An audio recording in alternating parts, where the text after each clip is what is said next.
ہم وہ بدنصیب عوام ہیں کہ ہم ووٹ دے کر سر دھڑ کی بازی لگا کر اپنے حقوق کے لیے نمائندے منتخب کرتے ہیں، اور وہ اسمبلیوں میں جا کے ہمارے ووٹ سے، ہمارے ٹیکسوں پہ پلنے والے، ہمارے ووٹ سے کامیاب ہونے والے ہمیں ہی گورتے ہیں، ہمیں آنکھیں دکھاتے ہیں، ہمارا کھاتے ہیں، ہم پہ غراتے ہیں۔ تو توہین پارلیمنٹ تب بھی ہوئی، توہین عدلیہ تب بھی ہوئی کہ جب انہوں نے ننگی گالیاں دی چیف جسٹس آف پاکستان کو، جبکہ چیف جسٹس آف پاکستان، بلکہ کسی بھی ملک کا چیف جسٹس، یعنی کہ کوئی بھی گرے سے گرا معاشرہ، کوئی بھی ایسا ملک کہ جہاں پہ اللہ رسول کی پاسداری نہ کی جاتی ہو، آئین کی پاسداری نہ کی جاتی ہو، جہاں پہ مطلب مادر پدر آزاد معاشرہ ہو، وہاں پہ بھی چیف جسٹس کو ایک وہ آئینی اور احترام کا ایک منصب حاصل ہے کہ اس کے بارے میں کوئی غلط بات کرنے کے بارے میں سوچ بھی نہیں سکتا۔ تو ملک پاکستان، جس کو ہم نے کلمہ طیبہ لا الہ الا اللہ محمد رسول اللہ کے نام پہ حاصل کیا، ہمارے ملک پاکستان کے بانی قائد اعظم محمد علی جناح نے یہ بار بار کہا کہ ہم ایمان اور یقین اور اتحاد اور تنظیم کے نام پہ اور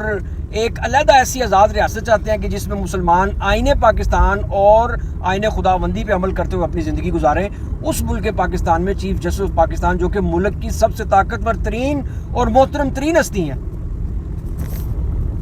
ان پہ کیچڑ اچھالا گیا، ان کی ذات کو کنٹروورشل بنایا گیا، ان کی ویڈیوز آڈیوز لیک کی، ابھی بھی کہتے ہیں کہ جی بڑی آڈیوز آ رہی ہیں، بڑی ویڈیوز آ رہی ہیں۔ اگر تمہارے پلے کچھ ہوتا،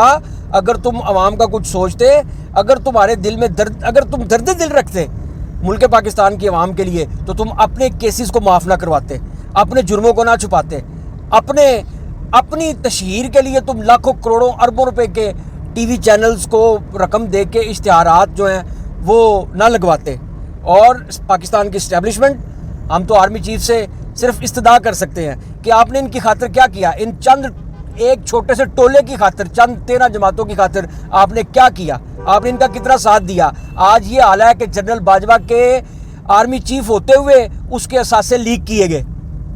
آج آپ حافظ عاصم منیر صاحب، آپ اس وقت آرمی چیف ہیں اور آپ کے اثاثے بھی لیک کر دیے گئے ہیں، آپ کی فیملی کے اور آپ کے اثاثے، آپ کے پاس کتنا مال ہے، کتنے پیسے ہیں، یہ کس نے لیک کیے ہیں؟ کیا یہ ہندوستان نے کیے ہیں، یا را ایجنسی نے کیے ہیں، یا اسرائیل کی موساد نے کیے ہیں؟ یہ مریم نواز اس کی ذمہ دار ہے، رانا ثناء اللہ اس کا ذمہ دار ہے، اور اسحاق ڈار اس کا ذمہ دار ہے۔ اسحاق ڈار جو وزیر خزانہ ہے، ایف بی آر کس کے نیچے کام کر رہی ہے؟ اسحاق ڈار کے نیچے کام کر رہی ہے، اور اسحاق ڈار کی مرضی کے بغیر کسی کے اثاثے لیک نہیں ہو سکتے۔ تو مطلب یہ ہے کہ اب میں عوام سے یہ کہنا چاہوں گا کہ اب وہ موسم آ گیا جتی ہونے کا، ایک دوسرے کو جوتیاں ماریں گے، ایک دوسرے کے منہ پہ کالک ملیں گے، ایک کی اپنی کالک اتار کے دوسرے کے منہ پہ ملیں گے، بے لباس کریں گے، جو انہوں نے 13 مہینوں میں عوام کے ساتھ کیا، اور جس طرح لوگوں کو خوف اور دہشت میں مبتلا کیا، لوگوں کو بے لباس کیا، لوگوں کی بہن بیٹیوں کی ویڈیوز بنائیں،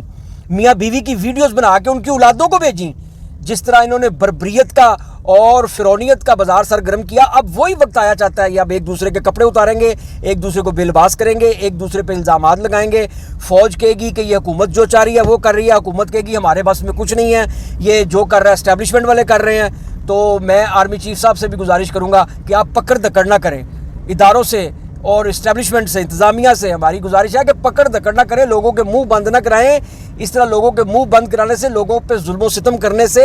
آپ کے بارے میں دلوں میں نفرت بڑھے گی، محبت پیدا نہیں ہوگی۔ آپ کا صرف ایک کام، ایک ارادہ، جس پہ آپ پختگی سے عمل کرتے ہوئے ملک پاکستان کو الیکشن کی طرف لے کے جائیں، استحکام کی طرف لے کے جائیں، اور ایک منظم تحریک ایسی جو اس وقت آپ لوگوں کے خلاف چل رہی ہے، حکومتوں کے خلاف چل رہی ہے، اس کو ختم کرنے میں اپنا کردار ادا کریں۔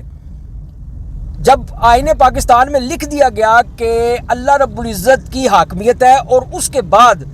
عوام اس پورے ملک پاکستان کی حاکم ہے، وہ ووٹ دے گی، اپنے نمائندوں کو چنے گی جو اسمبلی میں، پارلیمان میں جا کے ان کے حقوق کا تحفظ کریں گے۔ تو ہم تو ایک ماچس کی ڈبی بھی خریدیں اس پہ بھی ٹیکس دیتے ہیں، اور ہمارا یہ حال ہے کہ ہمارے پیسوں سے جو ٹیکس اکٹھا ہوتا ہے وہ ہماری فلاح و بہبود پہ لگنا چاہیے تھا، سڑکوں پہ لگنا چاہیے تھا، گیس بجلی پہ لگنا چاہیے تھا، صاف پانی پہ لگنا چاہیے تھا، ہسپتالوں ادویات پہ لگنا چاہیے تھا۔ کسی جگہ پہ نہیں لگ رہا، صرف اور صرف سیاستدان کا پیٹ بھرنے پہ لگ رہا ہے، اور یہ سیاستدان اس مال سے اپنے پیٹ کو بھر رہے ہیں کہ جو ان کے پیٹوں کو نہیں بھر سکتا۔ ہم سب کے پیٹوں کو اور ان کے پیٹوں کو بھی سوائے قبر کے مٹی کی اور کوئی بھی نہیں بھر سکتا۔ تو آج بڑا اہم ترین ہفتہ ہے، سپریم کورٹ میں اہم سماعت ہے،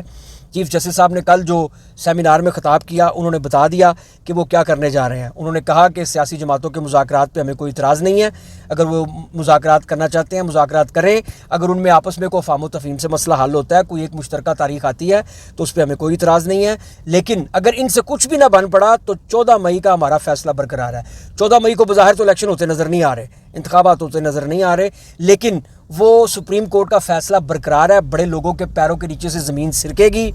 یہ طوفان بدتمیزی برپا کریں گے. آج سے یہ وزراء دوبارہ پریس کانفرنسز شروع کریں گے, عدلیہ پہ ہرزہ سرائی شروع کریں گے